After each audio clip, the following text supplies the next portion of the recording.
ಎಲ್ಲರಿಗೂ ನಮಸ್ಕಾರಗಳು. ನಾನು ಸಾವಿತ್ರಿ ಅಂತ. ಪ್ರಥಮ PUC ವಿದ್ಯಾರ್ಥಿಗಳಿಗಾಗಿ ಬುದ್ಧ ಬಿಸಿಲೂರಿನವನು ಅನ್ನುವ 1 ಮತ್ತು 2 ಅಂಕದ ಪ್ರಶ್ನೆಗಳು ವಿದ್ಯಾರ್ಥಿಗಳ ಇಚ್ಛೆ ಮೇರೆಗೆ ಅಂತಂತೇಳಿ ಪಡಿಸ್ತಾ ಇದ್ದಾನ. 1ನೇ ಪ್ರಶ್ನೆ, ಗೌತಮ ಬುದ್ಧ ಎಲ್ಲಿ ಜನಿಸಿದನು? ಗೌತಮ ಬುದ್ಧ ಲುಂಬಿನಿಯಲ್ಲಿ ಜನಿಸಿದನು ಅಂತಂದು ಬರೀರಿ. 2ನೇ ಪ್ರಶ್ನೆ, ನೇಪಾಳದ ವಿಮಾನ ಹೇಗಿತ್ತು? ನೇಪಾಳದ ವಿಮಾನ ಮೆಟಡೋರ್ ವ್ಯಾನಿಗೆ 2 ರೆಕ್ಕೆಗಳು ಜೋಡಿಸಿದಂತೆ ಇತ್ತು ಅಂತಂದು. ಬುದ್ಧನಿಗೆ ಜ್ಞಾನೋದಯವಾದ ದಿನ ಯಾವುದು? ಬುದ್ಧನಿಗೆ ಜ್ಞಾನೋದಯವಾದ ದಿನ ವೈಶಾಖ ಶುದ್ಧ ಪೂರ್ಣಿಮೆ ಅಂತಂದು. ಮಾಯಾದೇವಿ ದೇವಾಲಯ ಹೇಗಿತ್ತು? ಮಾಯಾದೇವಿ ದೇವಾಲಯ ಶ್ವೇತ ವರ್ಣದ ಆಗಿತ್ತು ಅಂತಂದು. ಅಶೋಕ ಸ್ತಂಭ ಎಲ್ಲಿದೆ? ಅಶೋಕ ಸ್ತಂಭವು ಪುಷ್ಕರಣಿಯ ಉತ್ತರ ಬದಿಯಲ್ಲಿದೆ.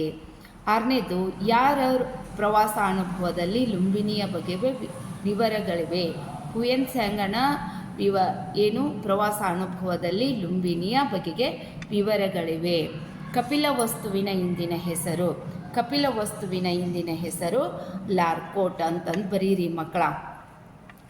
ಅರಮನೆಯ ಗಾರ್ಡು ಲೇಖಕರನ್ನು ಏನೆಂದು ಕೇಳಿದನು? ಅರಮನೆಯ ಗಾರ್ಡು ಲೇಖಕರನ್ನು ಕಾಪಿಗೇನಾದರೂ ಕೊಡುವಿರಾ ಎಂದು ಕೇಳಿದನು.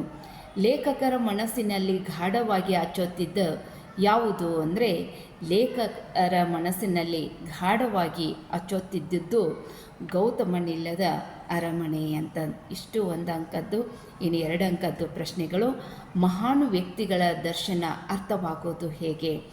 1ನೇದು ಪ್ರಶ್ನೆಗೆ ಉತ್ತರ, ನಮಗೆ ಮಹಾನ್ ವ್ಯಕ್ತಿಗಳ ಅವರ ದರ್ಶನ ಆಗುವುದು ಅವರು ಬರೆದಂತಹ ಕೃತಿಗಳಿಂದ ನಮಗೆ ಅವರ ವ್ಯಕ್ತಿಗಳ ದರ್ಶನವಾಗುವುದು.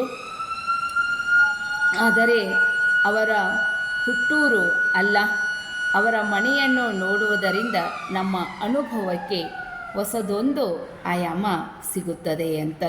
ಇದು 2ನೇ ಪ್ರಶ್ನೆ, ನೇಪಾಳದ ವೈಮಾನಿಕ ಸಾರಿಗೆ ವ್ಯವಸ್ಥೆ ಹೇಗಿದೆ?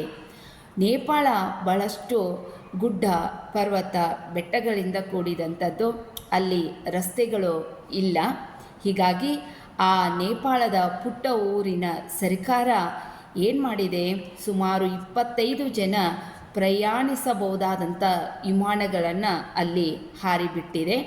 ಆ ಪುಟ್ಟ ದೇಶದಲ್ಲಿ 30ಕ್ಕೂ ಹೆಚ್ಚು ವಿಮಾನ ನಿಲ್ದಾಣಗಳಿದ್ದಾವೆ ಅಂತಂದು ಬರೀರಿ. ಇನ್ನು 3ನೇದು, ಗೌತಮನ ಲೋಕವನ್ನು ನಿರಂತರವಾಗಿ ದಹಿಸಿದಂತಹ ಪ್ರಶ್ನೆಗಳು ಯಾವುವು ಅಂತಂದು. ಗೌತಮನ ಮನೋಲೋಕವನ್ನು ನಿರಂತರವಾಗಿ ದಹಿಸಿದಂಥವು ಯಾವ್ಯಾವಪ್ಪ ಅಂತಂದರೆ, ಏನು ಈ ಬದುಕು ಅಂದರೇನು? ಅದರ ಉದ್ದೇಶ ಏನು? ರೋಗ ಮುಪ್ಪು ಮರಣಗಳನ್ನು ಗೆಲ್ಲುವುದು ಸಾಧ್ಯವೇ? ಮನುಷ್ಯನ ಸಂಕಟಗಳ ಮೂಲ ಯಾವುದು?